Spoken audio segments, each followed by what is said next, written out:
This is El Rodeo, a remote community in northwest Nicaragua with 1,000 people and one gaping problem.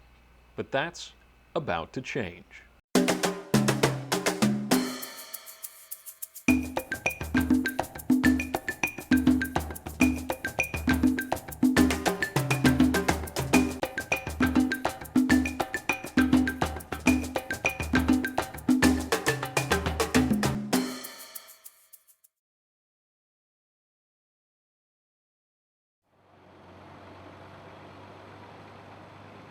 Arriving in style to the El Rodeo project site are volunteers with Bridges to Prosperity, a nonprofit group which provides isolated communities with access to healthcare, education, and economic opportunities by building footbridges over impassable rivers. Granted, this dry riverbed doesn't look imposing, but in the rainy season, it can be deadly. Kids have to cross either dangerous rivers or not cross the river at all. And I can't imagine a family having, send their kids to school and their kids don't make it because they've, been carried away by the river. People that need to go to the clinics, they can't get to clinics, or they have to walk 20 kilometers out of their way to get to wherever they need to go. Queremos que nuestro mundo sea diferente, queremos hacer nuestro mundo mejor, construirlo mejor para un bien común, la humanidad pobre. The volunteers will have 2 weeks to complete the project. But before they can build a bridge, they must first construct a campsite.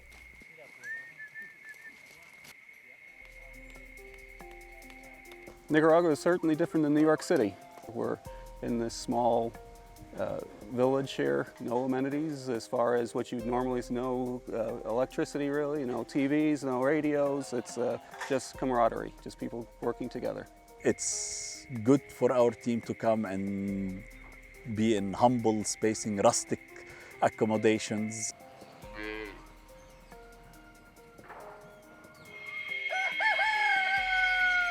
My least favorite part has been the roosters. They start pretty early in the morning and they don't give up. I think being out here, away from home, is definitely challenging. So I had a little visitor on my first night that we were here. It was a spider that probably all spread out, I think was probably about 4 to 5 inches in diameter. She was a little hairy, but I didn't mind that. She was in between my tent and my fly, but she's left me now. She, I guess, is the type to love them and leave them. It's her. Okay, did you name her? All right. Not a big fan of the tents, but this is what it is, and this is what the job requires. Oh yeah, that was like the best hammer ever. Because everything has just been so new to me and just so exciting, and even just driving down the road is so cool because there's things I have never ever seen and couldn't imagine before, and it's amazing just the modes of transportation they use. I guess a ride in the back of a dump truck wasn't expecting that, so yeah, there was a few surprises, but all in all, it's pretty much kind of what I thought it was going to be. There's a truck that brings us new supplies, new food. There's people that cook us food every day. Mentally, I was preparing myself, but physically, I'm good. This is good. Conditioning me very well. With tents, latrines, and food firmly in place, the focus now shifts to the volunteers' first priority: safety. Don't touch the spool, don't touch the wires unless you got gloves on. That's it. On this particular project, I'm the project safety manager. Watch out, guys. Yep, all clear. I am to facilitate all of the team members' needs for when it comes to safety, actually doing training to explaining why we do certain things to put these safeguards in place. Our path, let's look at our path, make sure it's clear. I think they've got a really good group down here, and I think we're really trying to push the safety hard on this project. So there's a whole bunch of potential hazards here. We've got to make sure that we're being safe at all times, we're watching out for each other. I've really been impressed with the culture of safety at Flatiron, and as well as the willingness of the locals to embrace their safety practices. I've actually had locals stop me and remind me to put my gloves on or to put my safety glasses back on before going to work. And I've been impressed that they've jumped on those cues and have really taken from them. The stretching and safety will come in handy, especially on day 2, when the team traveled into the nearby village of Condega. You can't build a suspension bridge without cable. Thick, heavy, greasy cable. And with no modern tools at their disposal, safety and ingenuity are all the volunteers have. The most challenging so far has been the removal of the cable from the spools and putting them in the back of the truck. Those cables are heavy and long. And it's all greased up and nasty. And we ended up rolling it down the street. It was a challenging day. Definitely the heat's a factor here. What we did was we rolled the cable back up and down the street until we had our desired lengths, and then we cut them off there. We drew a little bit of a crowd doing that. There was traffic. We had to cross 2 intersections, so we actually had to have people blocking traffic, but there was pedestrians always walking, and I think they thought it was kind of a show. What they ended up bringing us to transport the cable was a dump truck, like an end dump.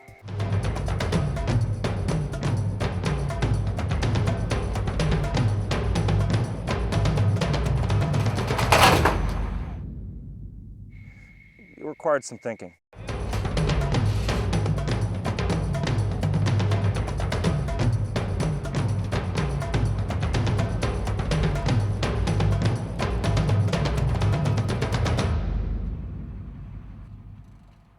We tried to get it into a dump truck 4 different ways before we were actually successful. Luckily, one of the people in the local community had a forklift and came and gave us a hand.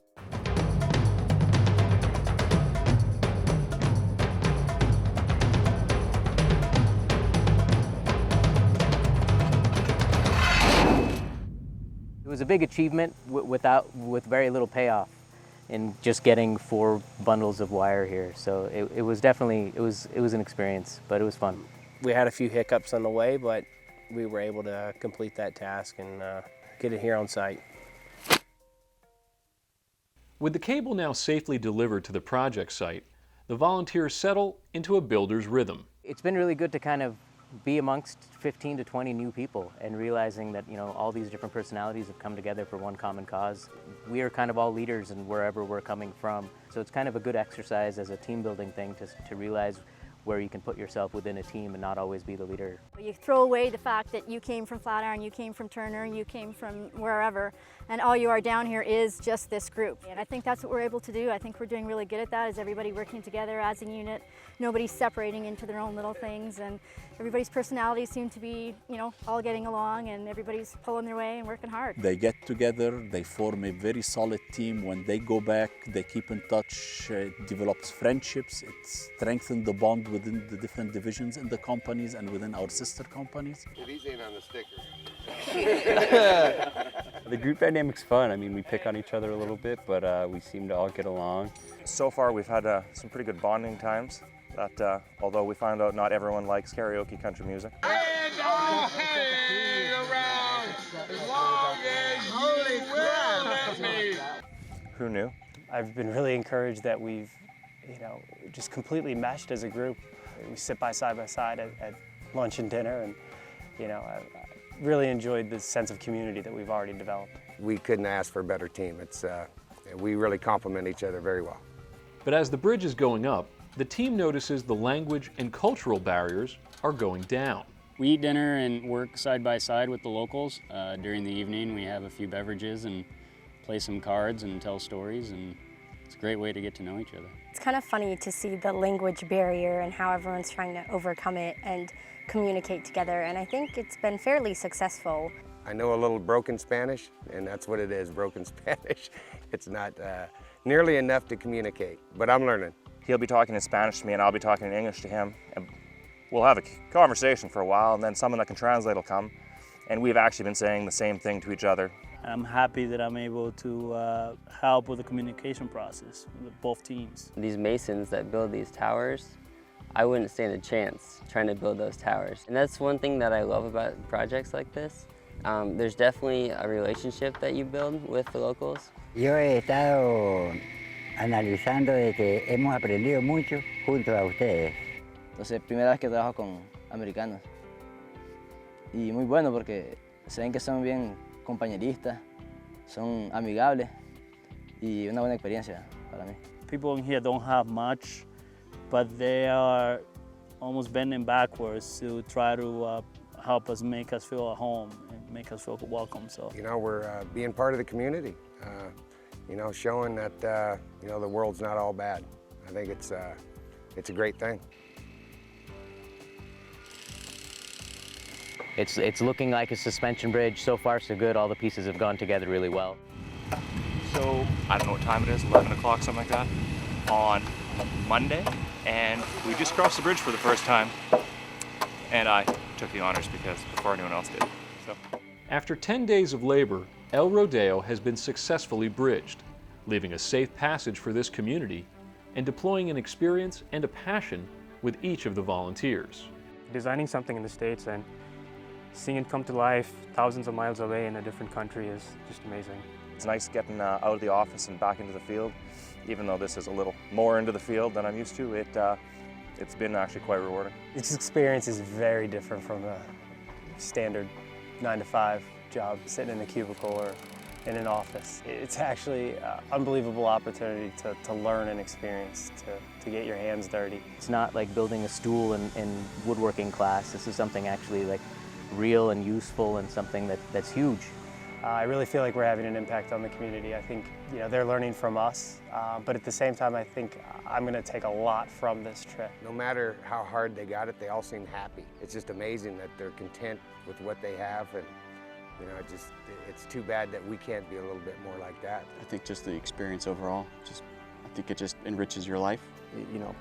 Being in a very urban environment, I take a lot of things for granted, rely on things that we really don't need, and this is really getting back to the basics and kind of helps me reflect on my own life. An opportunity of a lifetime for me to do something like this. So I've been given so much, I feel that I need to give back, most definitely. And it's become a need, almost, to give back. A need that can be met in Nicaragua and across the world with volunteers like these.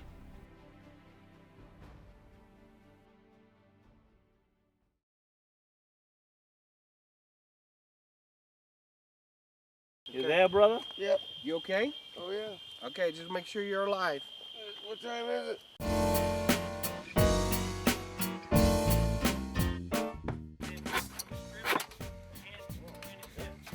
Hey, I gotta make some extra money somehow. This is Nicaraguan high tech. Communication is key, and it's been a great experience. Nice. I feel like I kind of have to sort of prove myself, I guess, because I'm the youngest and the least experienced and smallest and everything. I'm glad to see her getting dirty and working. That's good for her. It's been great. Rice and beans every day, 3 meals a day. I was gonna say that, but that's not so bad.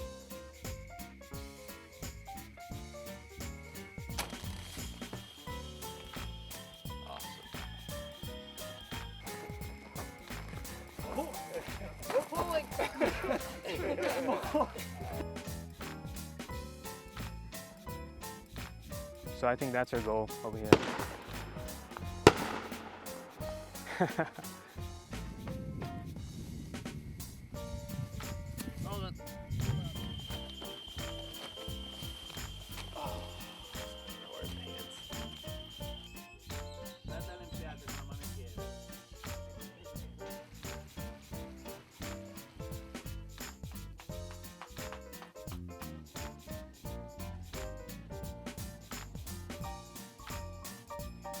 I would say the outhouse they built is made for someone 5'2". Well, I've been wrestling with that thing a few times. It's very difficult. It's like sitting in a pillbox. I don't know why they didn't want to make it a little bit larger so that people could actually squat down. So it's kind of hard to hover over this this big hole. And At least to have something to go to, I guess, is good. But and you're never in there alone because there's always these big ass bugs and stuff in there. It involves a level of flexibility that I just don't really have. So that's probably, I make sure I stretch and flex before I go in there anyway, so it's been an ordeal.